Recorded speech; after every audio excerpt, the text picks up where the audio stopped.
नमस्कार दोस्तों, मैं संदीप कुमार। आप देख रहे हैं सच की आवाज़ न्यूज। विशेष तौर पर मैं मौजूद हूँ भिवंडी के धामनकर नाका। यहाँ आपको बता दें कि लोकसभा के चुनाव के प्रचार के लिए आज महाराष्ट्र के राज्य मंत्री चंद्रकांत दादा पाटिल का आगमन हुआ था। खासकर उन्होंने कार्यकर्ताओं को यहाँ पर संवाद किया। विशेष तौर पर आपको बता दें कि कार्यकर्ताओं के साथ साथ में भिवंडी शहर के पावर लूम के जो मालिक हैं, जो एसोसिएशन के मालिक हैं, जो पावर लूम से जुड़े हुए लोग हैं, उन सभी को भी आज यहाँ पर चंद्रकांत पाटिल जी ने संबोधित किया। और क्या कहा हम आपको जरूर सुनाएंगे, लेकिन आपको बता दें कि ठीक देख सकते हैं कि कार्यकारी संवाद यहाँ पर कार्यक्रम का आयोजन किया गया था, जिसमें चंद्रकांत पाटिल जी की उपस्थिति थी, जो कि उच्च व तांत्रिक शिक्षण वस्त्र विभाग यानी सांसदीय कार्य मंत्री हैं। इनकी उपस्थिति में पावर लूम के जो यहाँ पर सभी मालिक थे, उनसे उन्होंने वार्तालाप किया। टेक्सटाइल से जुड़े हुए लोगों से उन्होंने बातचीत की। खासकर कि जो उनकी तकलीफ़ें हैं, उन तकलीफ़ों पर किस तरह से निवारण पाया जाए, किस तरह से समस्याओं को हल किया जाए, क्योंकि जून महीने में एक कार्यकारी बैठक बुलाएंगे। उस बैठक में भिवंडी शहर के पावर लूम एसोसिएशन से जुड़े सभी लोग वहाँ पर मौजूद रहेंगे। ऐसे में चंद्रकांत पाटिल जी ने पूरी जानकारी दी और पावर लूम को लेकर क्या ठोस कदम उठाने वाले हैं हम आपको जरूर सुनाएंगे। लेकिन साथ में आप देख सकते हैं कि भाजपा के भिवंडी शहर जिलाध्यक्ष हर्षल पाटिल, पूर्व विधानसभा के अध्यक्ष संतोष शेट्टी और पश्चिम विधानसभा के जो अध्यक्ष हैं श्याम अग्रवाल इस मंच पर मौजूद थे। खासकर आपको बता दें कि इनकी उपस्थिति में सभी पावर लूम एसोसिएशन से जुड़े हुए लोगों ने अपना जो उनकी समस्याएं थी, उस समस्याओं को लेकर उन्होंने पत्र भी दिया। चंद्रकांत पाटिल जी ने हमारे चैनल से बातचीत की और खासकर टेक्सटाइल को लेकर क्या कहा, ये सुनते हैं।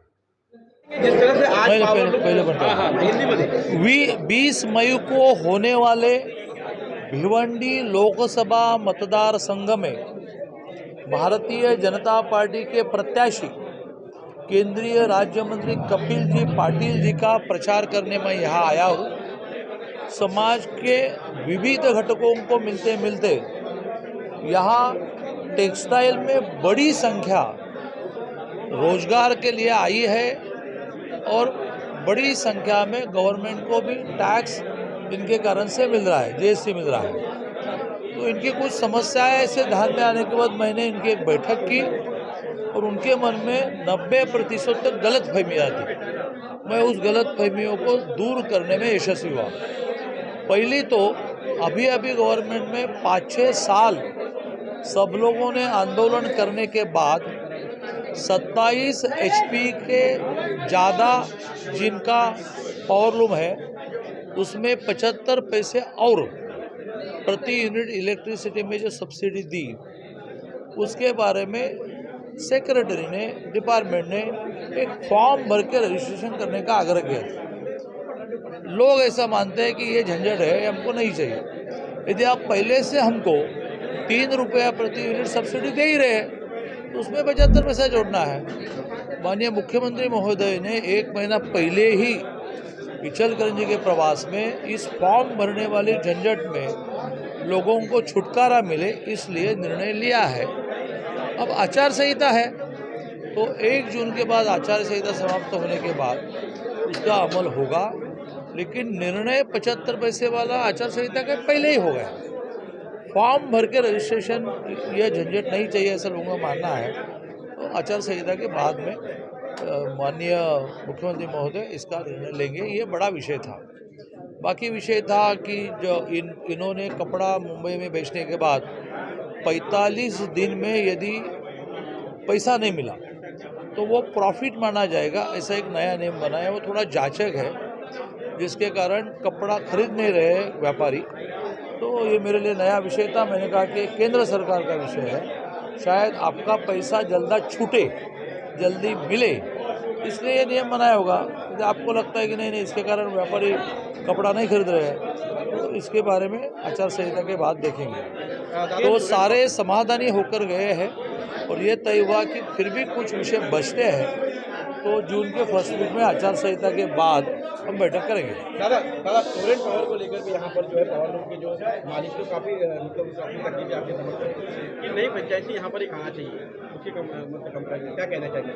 नहीं, 2 विषय मुझे नए सरी से यहाँ आने के बाद पता चले। एक 45 दिन वाला क्रेडिट, जिसको समझने में मुझे 2 मिनट गए।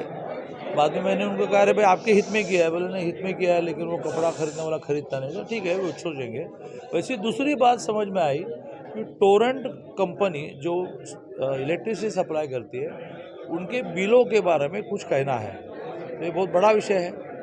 ऐसे बड़े कंपनी जिसको कॉन्ट्रैक्ट दिया है कुछ सालों का, ऐसे ऑन स्पॉट चुनाव के दिनों में कैंसिल नहीं करते, तो उसके लिए बैठना पड़ेगा, सोचना पड़ेगा।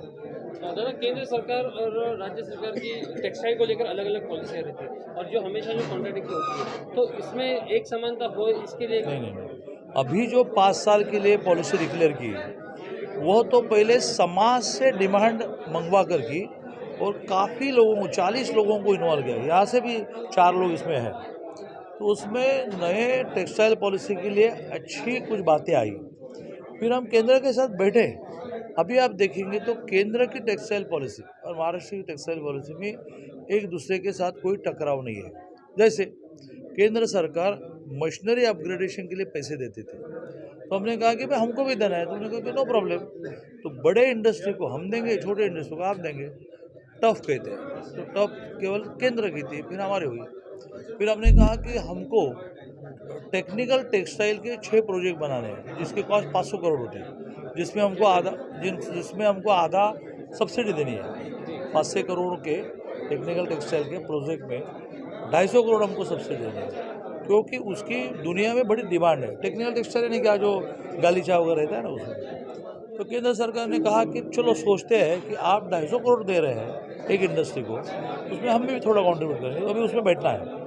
तो पहली बार ऐसा हुआ कि केंद्र की पॉलिसी और राज्य की पॉलिसी बैठकर बनाई, इसलिए ओवरलैपिंग जो कहते हैं, केंद्र ने भी दिया, राज्य ने भी दिया, ओवरलैपिंग टल गया है। ठीक।